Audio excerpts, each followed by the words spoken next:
such a genuine gem. Thank you for clicking on my Foul Play February series. I'm Brooke Makenna, but today's video is going to be a storytelling of what happens behind the scenes of a survival reality TV show. And I'm thinking that there's going to be some possible deaths involved, some possible conspiracy theories, and cover-ups happening, and this is of course one of those kind of creepypasta Reddit stories where it's up to you to decide whether it is true or not, but it is intriguing nonetheless. So let's get into it. By the way, I am posting every single day this month, so if this isn't your cup of tea and you like true crime, I'm sure that I have plenty this month for you, and I'll probably have one tomorrow for you that you'll like even more. So if you want to just give this one a thumbs up before exiting out, I would love you and appreciate you greatly, because I promise you at some point during this month you will find something that you just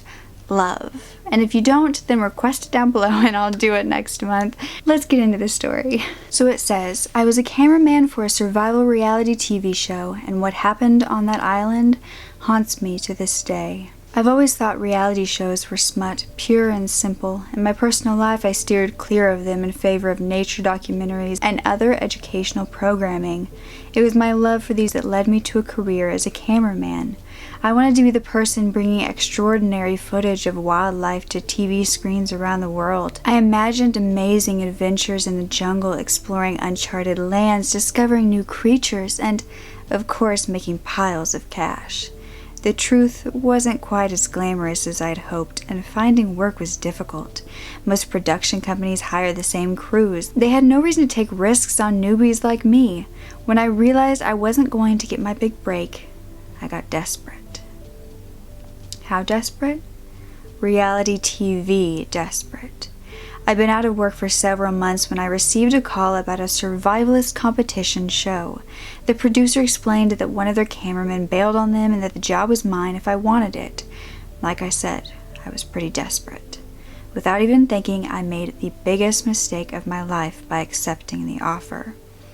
Morals be damned, the pay was amazing, and it sounded like a lot more engaging than my previous job, which had me sitting motionless in a hut for a week on an off chance a certain bird would show up so I could film its mating ritual. It never came. A few days after the unexpected call, I was flown to New Zealand to meet the production crew. They seemed fairly nice, though the producer was a little bit eccentric, to put it mildly. I'd met a few of his kind in this business, so I didn't let it bother me too much. At our first team meeting, he explained his vision for the show and had us sign a large pile of agreements. He was pretty adamant about avoiding leaks and instantly fired anyone who refused to sign. The show was to feature 15 Americans in loincloths abandoned on an island for 3 months without weapons, tools, or food. They were going to have to get creative and use their skills to survive. Every week they'd compete individually for valuable resources such as clean drinking water and scraps of food. No one would be voted out. The only way to leave the competition was by quitting or by successfully surviving all 3 months in the wilderness. About a week before filming began, we were taken to an uninhabited island in the South Pacific Ocean. The crescent-shaped island was a tropical paradise full of palm trees and sandy beaches on one side and rocky cliffs on the outer edge. For safety purposes, cast and crew were encouraged to remain on the sandy side. We set up base camp a few miles away from the contestants' beach, so we'd be close enough in case of an emergency, but far enough as to avoid disrupting them. The producer and director wanted the show to be as authentic as possible, limiting interactions with the cast to occasional medical examinations. The contestants' camp was dubbed Camp A, while our base camp was dubbed Camp B. For the better part of the day, I helped set up monitoring cameras in the palm trees around Camp A with a fellow cameraman, Patrick. He and I hit it off instantly. He'd followed the same career paths that I had, but he'd switched over to low-class entertainment years ago to make ends meet. He gave me a few pointers on how to film our contestants without engaging them or making our presence known to the audience watching the show at home. We had to be the equivalent of the Queen's Guard. Silent watchers, unfazed by the constant action, drama, and rampant nudity happening under our noses. Though Patrick's words were meant to encourage me, I couldn't help but worry about the situation I'd gotten myself into. Would my reputation suffer from being associated with this project? At the end of the day, I needed the money, even if it meant becoming part of the same lowbrow productions that I had snubbed in the past. It was almost dark by the time Patrick and I returned to Camp B. In our absence, the crew had turned the vacant clearing into a modest oasis with supply stations, tents, a communal dining area, and a single lavish RV for the producer that was filled with TV's streaming feeds from the contestants' beach. I knocked on the RV's door to let the producer know Patrick and I were done. "Sir, the cameras are up. Mind if I check the feeds?" He opened the door just a crack, eyes narrowing. With a huff, he shooed me with his hand and closed the door in my face. "It's fine. Go away," he shouted through a thin wall. Like I said earlier, he was a little eccentric. He never even showed his face that week. While the crew worked day and night to get everything ready in time, he hid in the RV, presumably watching our progress on the live feeds. The big day finally came, and the contestants were flown in on helicopters. I confess I was jealous. The crew had been taken to the island on a supply ship scheduled to come back every couple of weeks. The journey hadn't been pleasant. We'd been dropped off and left with a single-speed boat to film by the sea. The whole crew was on the beach to capture every moment of the contestants' arrival. Some started foraging for food, others started building a shelter, a couple worked on making fire, and a few went straight to the beach to relax. I followed them tirelessly, sweat pouring down the sides of my face and seeping into my shirt.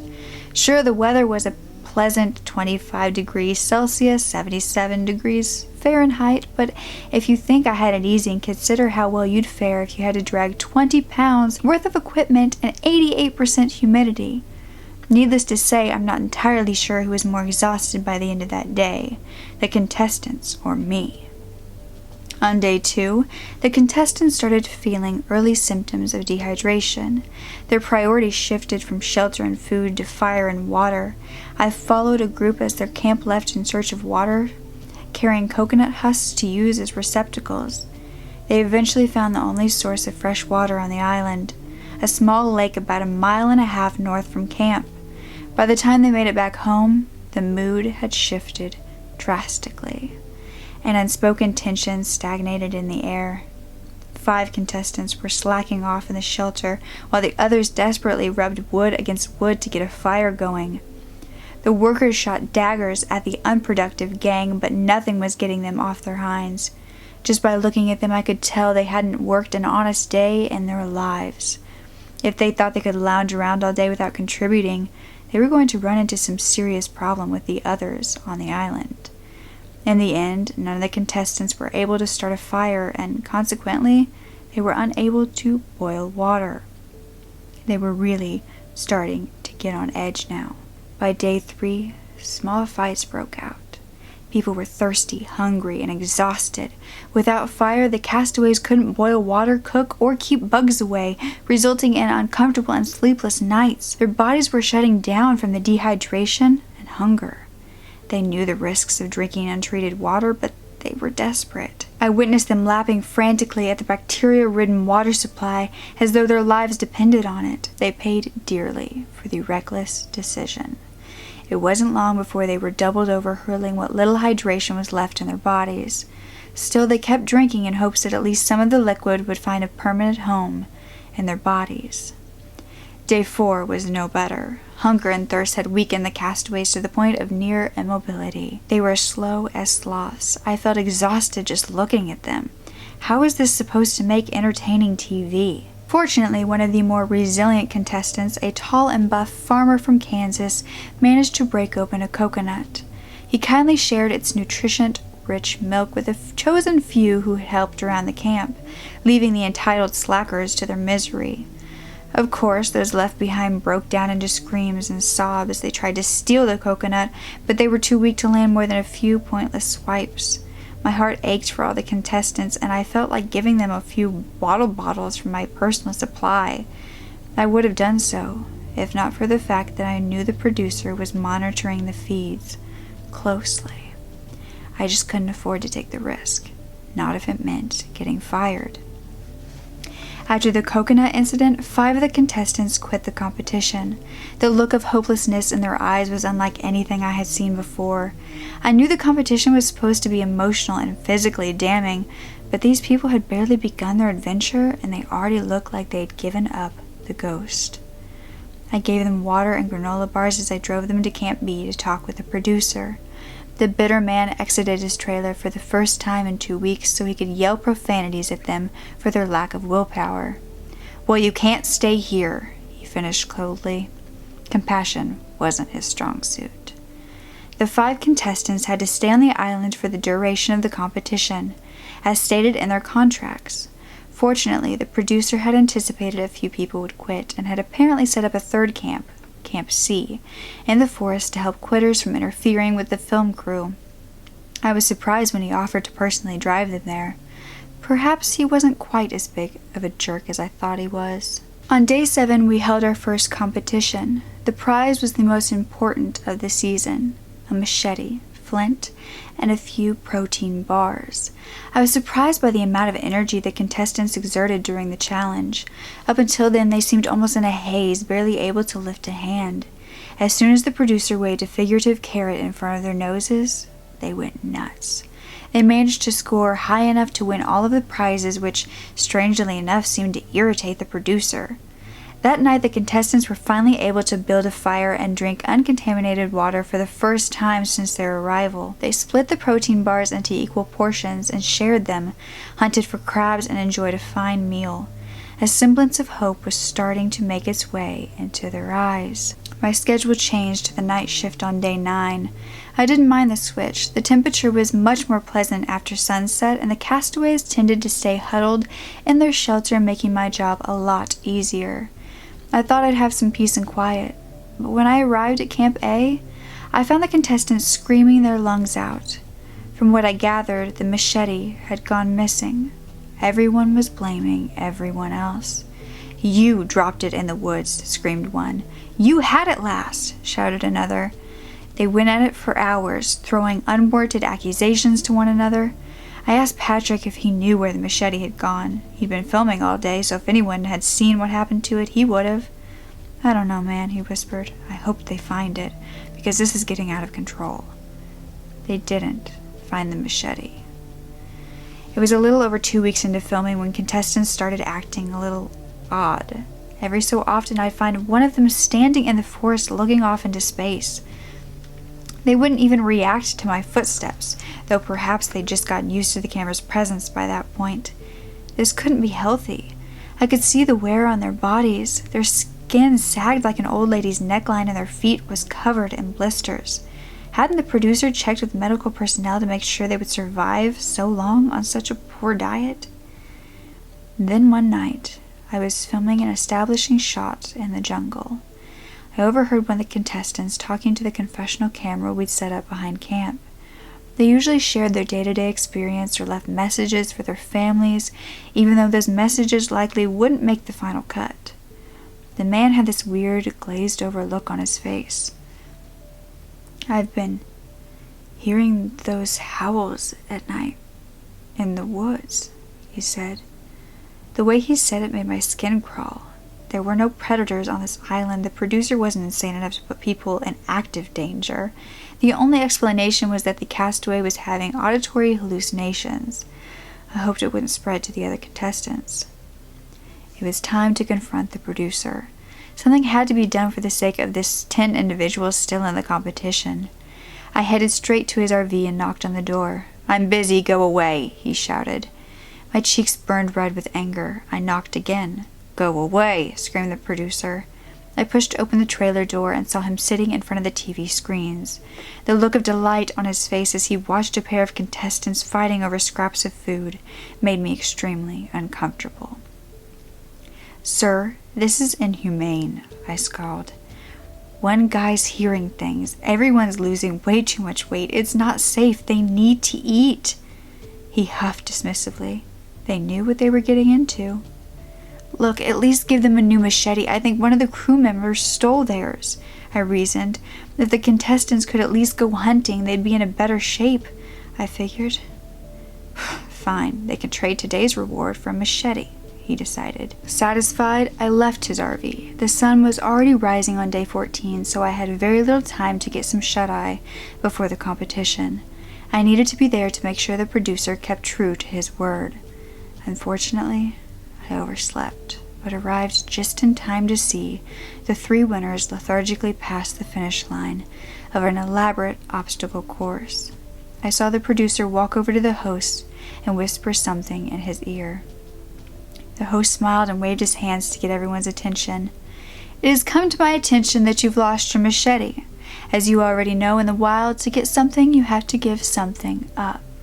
We've got 3 protein bars here for the winners. If you can collectively agree to give up your reward, a new machete will be provided to you. How does that sound? Sparks of hope appeared in the contestants' eyes.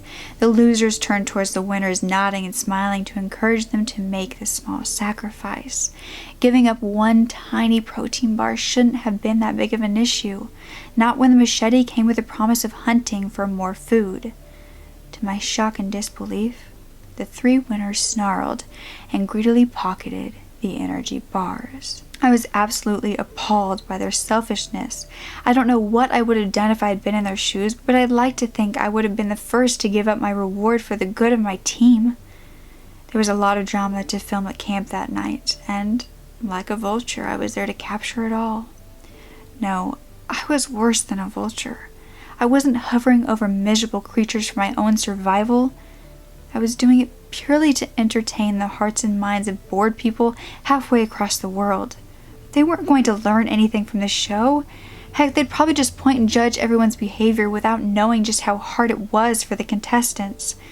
They'd likely coin a villain and a hero, even though I had no idea who would fit each role.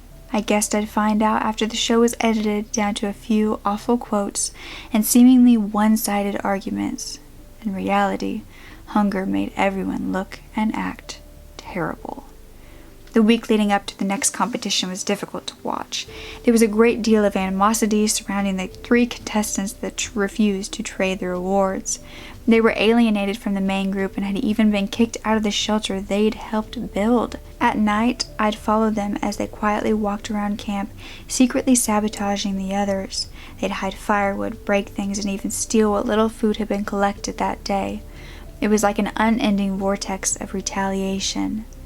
The competition on day 21 didn't go well. The castaways had to wrestle on a moving beam over a mud pit. I saw grown men and women bite hit below the belt and scream the unholiest of profanities, all in the hopes of beating their competitors. By the end of it, a few of the contestants had broken teeth and missing nails. "Congratulations to the winners," announced the host, holding out a packet of protein bars. "We've got another offer for you today. If one of you decides to forego their prize, you can have the machete." Thank God, I thought. Surely one of the 3 winners would be selfless enough to give up their meal.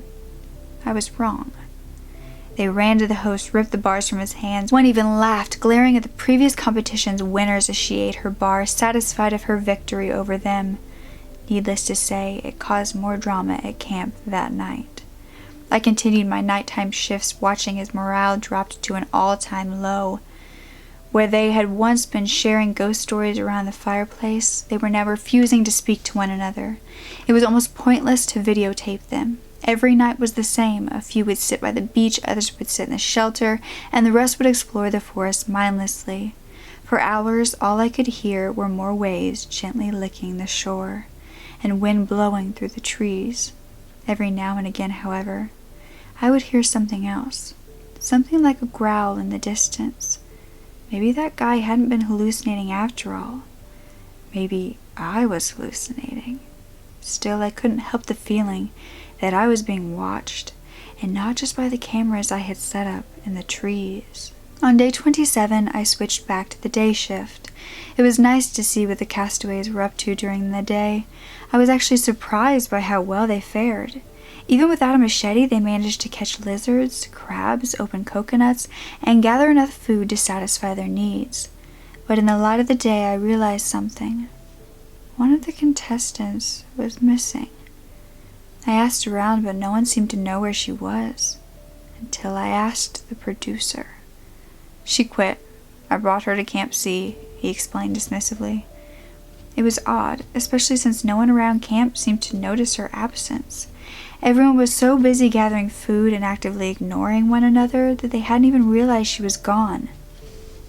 Another contestant went missing on day 29. This time, the absence did not go unnoticed by the other competitors. They started whispering to one another, wondering where he was. I was stunned that he, out of everyone, would have quit.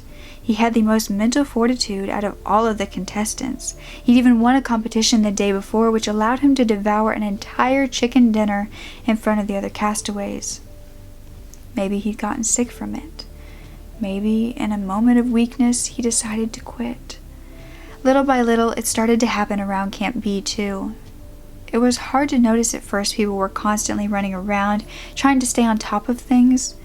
My schedule meant that I could go days without seeing Patrick and other crewmates, so I guess it's not surprising I didn't notice it right away. Still, as the days went on, Camp B changed from a bustling common ground to a ghost town. I only really noticed the extent of the disappearances when I came down with the flu and spent 2 full days at base camp. I was able to see a whole cycle of day and night shifts pass by, and I was certain we were missing at least 5 crew members. Worried, I knocked on the producer's door. "It's me again," I called, my forehead burning from the fever. "What do you want?" he barked through the door. I wasn't surprised when he refused to open up. He wasn't exactly the most welcoming of people. "Have you seen Mr. Hernandez, Chad, Mr. O'Doyle, Blinky, and Miss Johnson, sir? I've been looking everywhere for them." There was a long pause before the man replied, "They're out filming Camp C." Satisfied, I returned to my tent. So that explains it, I thought. It made a lot of sense. They probably wanted to document what the quitters were doing, probably to create a shaming montage.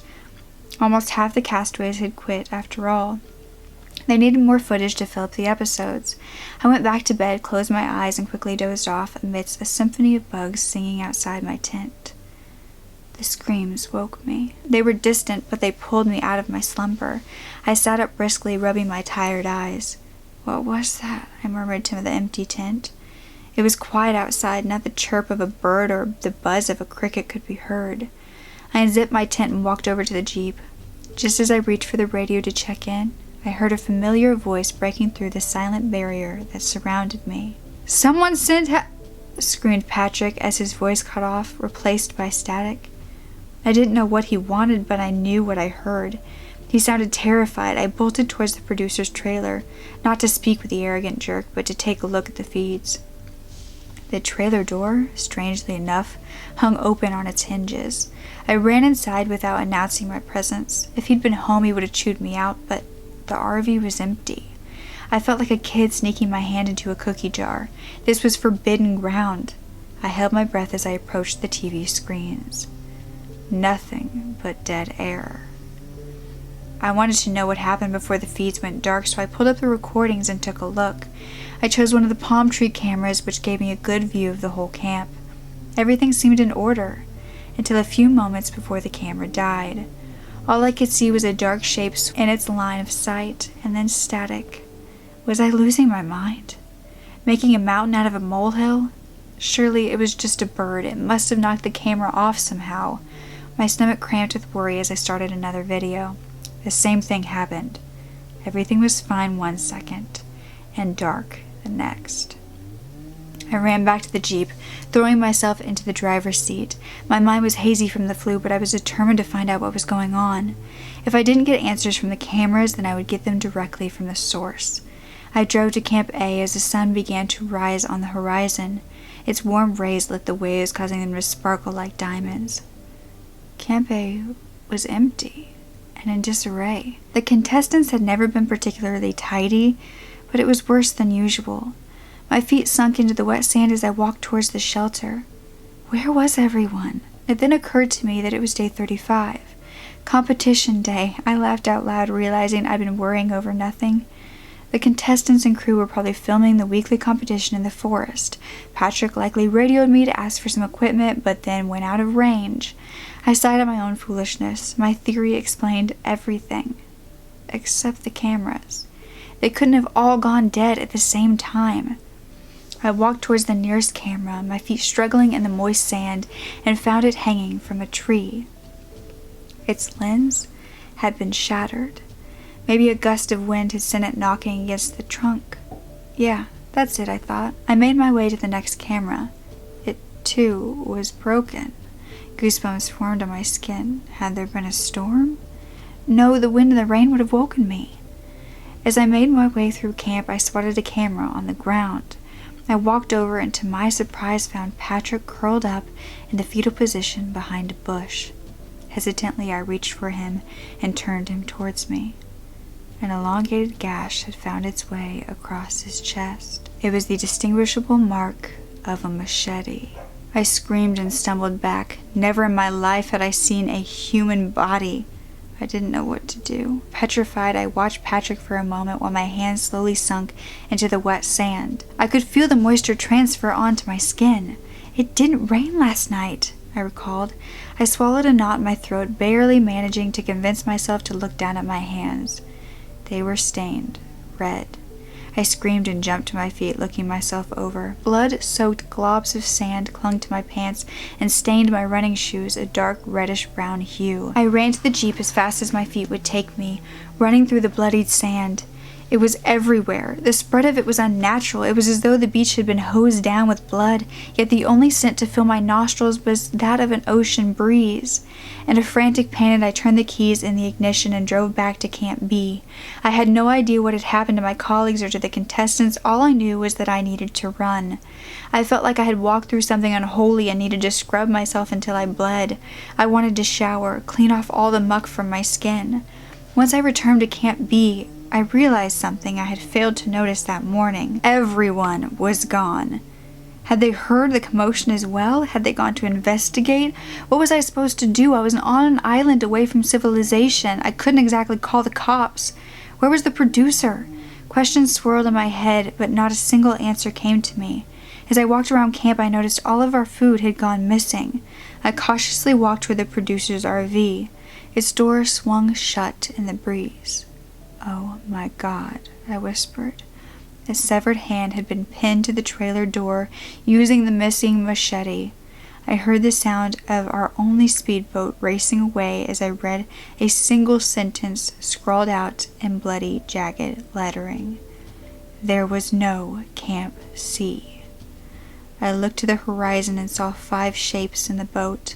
The 5 contestants that had been abandoned in the forest just a few days after the competition began. They were covered in blood. Luck. Dumb luck is the only reason I survived. I'm not sure at what point in time they attacked Camp B, before or after I investigated Camp A, but either way, I was lucky enough to escape both massacres. By some point, I made it out alive. I was alone on the island until the supply ship made its rounds a few days later. To this day, I don't know where those 5 contestants are. I just hope they got lost at sea. I need a deep breath after that one. Oh, that is much worse than I ever expected, and I truly didn't see that coming. I do want to say there's one point there where he says, "I've never seen a human body," which makes me think, is this some sort of like possible paranormal thing, possible alien thing, or am I just reading too much into it? Did you guys hear that too, or was that just me? But I could totally see this happening. Not only that there could be there's survival shows already, but that people could go completely insane doing this, because they wouldn't even have had to be treated badly. Just to be in that environment can either make or break someone, and that could completely happen where they just snap and murder everyone, and that's just terrifying. But I do want to know what the producer was thinking. If he just wanted to try to kill them off, did he have some ulterior motive? Was he going to try to, murder all of them, then vanish off the face of the earth, and this really wasn't a TV show that was ever going to air? What was his plan? Why would he just dump them in the middle of the forest, knowing that if this TV show aired, people would wonder where they went? what happened to them, you know, would want to follow them on Twitter or Instagram nowadays. Do you think something like this could come true? And if you were in a situation like this, in a survivalist show or just a survivalist place where you either have to survive or die, how do you think you would take it? Would you go crazy and do anything it took to survive, or would you let life be as it may be? I think that we are a lot more brave than we could ever imagine, and that's for everything in life. That doesn't have to be just on a survivalist show, or, you know, if you're stuck in the jungle somewhere. Like in everyday life, you are so much braver than you think you are. You just have to believe it. And it doesn't matter if you stumble, it doesn't matter if your voice cracks. All that matters is that you get up and you try again, and you say that is not going to stop you. Nothing is going to stop you. But always be kind to other people, and definitely don't turn out like the 5 contestants that were put in a bad situation, because, I mean, they could have just stolen the boat and not killed anybody else. That would have probably been my first go-to. Steal the boat, get out of there, leave everybody else behind. That would have been smarter, but definitely made for a creepier story that they murdered everybody. So yeah, goes along with my channel very well. But remember, I am posting every single day this month, so you can come back tomorrow if you want to see another video from me. Please thumbs up if you haven't already, and if you liked this story or the way I told it. And don't ever forget to speak up. Your voice is powerful enough, and I love you to absolute pieces. Okay, bye.